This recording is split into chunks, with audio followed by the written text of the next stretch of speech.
Hey everyone, this is Jaron with Piston Ranch. I'm going to give an update on this Ford 300 build. I'm actually taking it apart again, just not getting consistent. It's not running consistently and being very tunable currently. The problem I'm running into that's the largest issue is that it'll run for close to a minute and then it almost shuts off. Or it pretty much just shuts off, loses all power, falls on its face. And I initially thought it was a spark issue, but then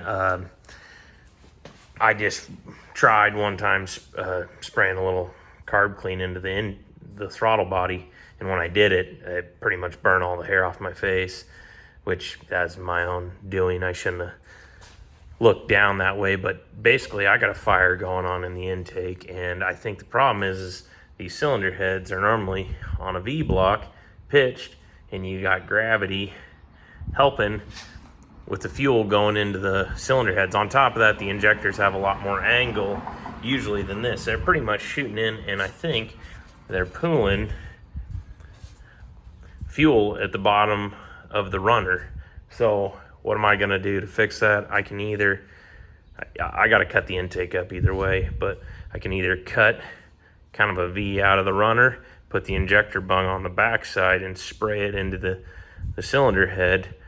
But I think the easier way to do it is take the intake off, cut the bungs out, and lay them down almost to the point, put the injector connector on the other side of the rail and basically try to shoot it at the valve, and hopefully that will help with that, because these are decaps, so they don't have a real nice fine atomization. It's pretty much just like a pintle. They just sit there and kind of shoot like a squirt gun almost. And so I think that's a big part of my problem. It's even harder with E85 because, you know, alcohol doesn't burn the same as straight gas. But I started draining the 85 out, which I still am. I'm going to put fresh in because it's older. But I think the big problem is that fuel pooling issue. So we're going to start by changing that all up, and then we're going to see what we get for progress from there. Well, I got this a little bit more apart, and I think I've figured out the reason for the issues. This is my injector angle. Looks fine, right?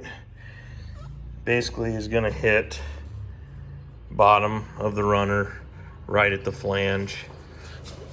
The problem is this is not a V block anymore, and this has to go uphill to go to the valve.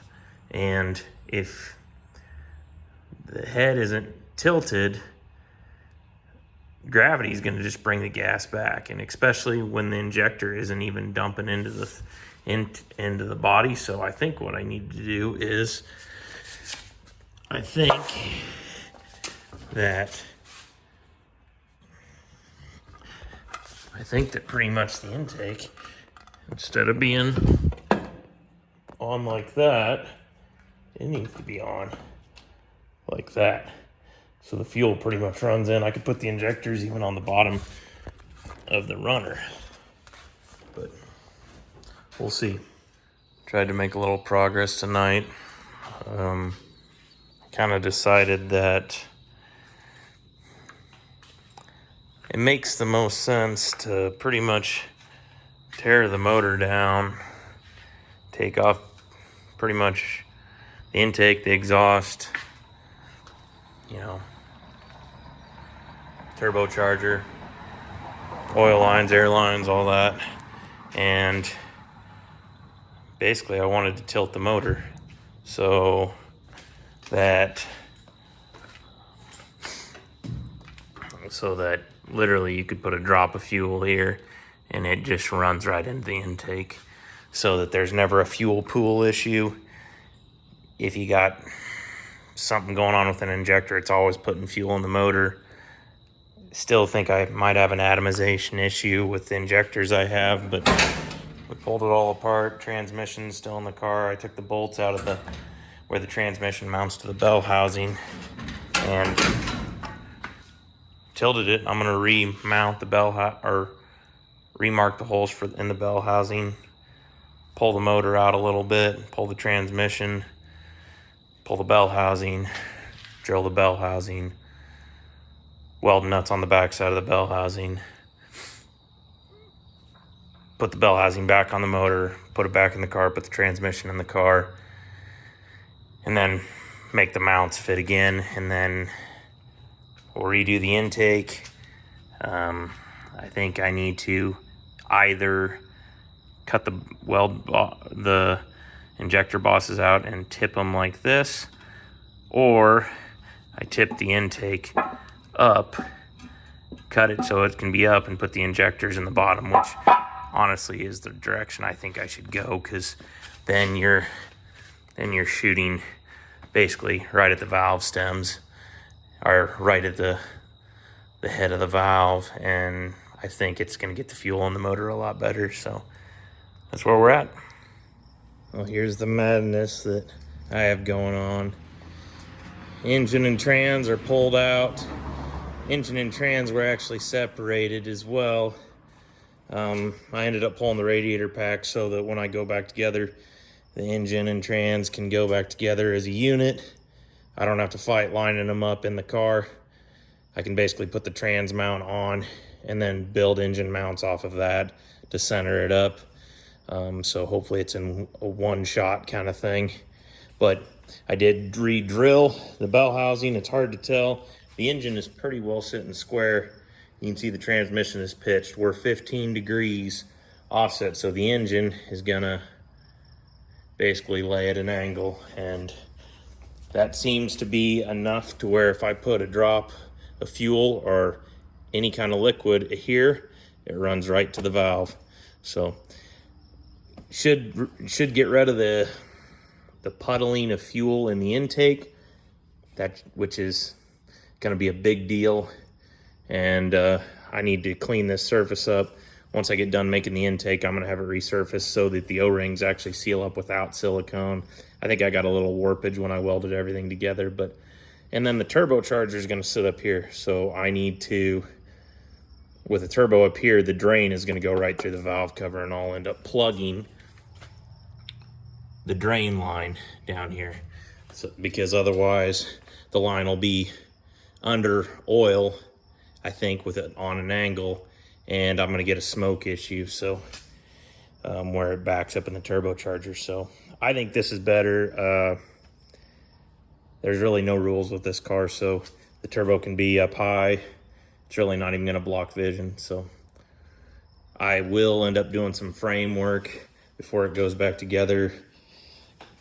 I probably will end up replating this, maybe. The other side I had cut out down by that jack stand. I had that cut out so that the exhaust would clear. I'm thinking I'm gonna plate over all of that and put a new fish plate on the exterior before I put it in, the engine in, so I don't have to fight around it welding, and then I'll put everything back together. But it's progress, and then we'll try it again. I think we're gonna try some different injectors too. Decaps, they shoot like a squirt gun and don't really atomize the fuel. I think that's probably one of my bigger issues. I think this needed to happen either way, but I think probably spending the money for a good set of injectors. It seems like when you have cheap injectors, you get questionable results. So it's probably time to pony up and just put some really good injectors in the motor, and I probably won't have issues after that. So there's the update. I'm starting to put together the new intake. I have my cuts made. The runners are tacked on. There's a lot left to do, but I guess this just goes to show you don't have to have a perfect setup. I don't even have a flat table.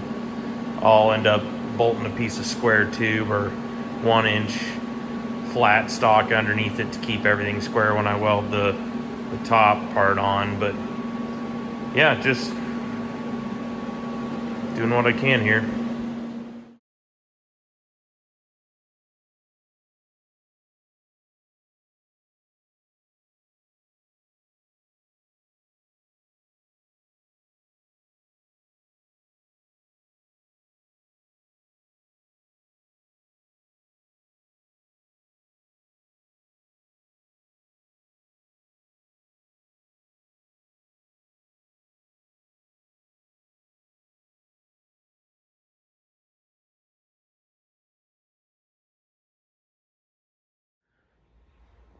Well, we made a little progress today.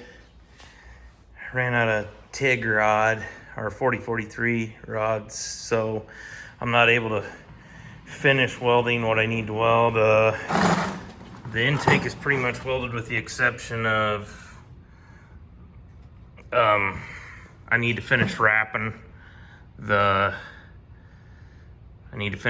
fuel rail.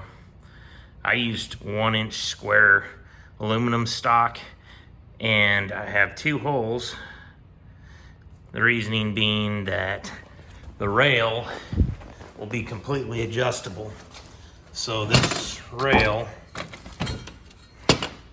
this is a universal rail stock.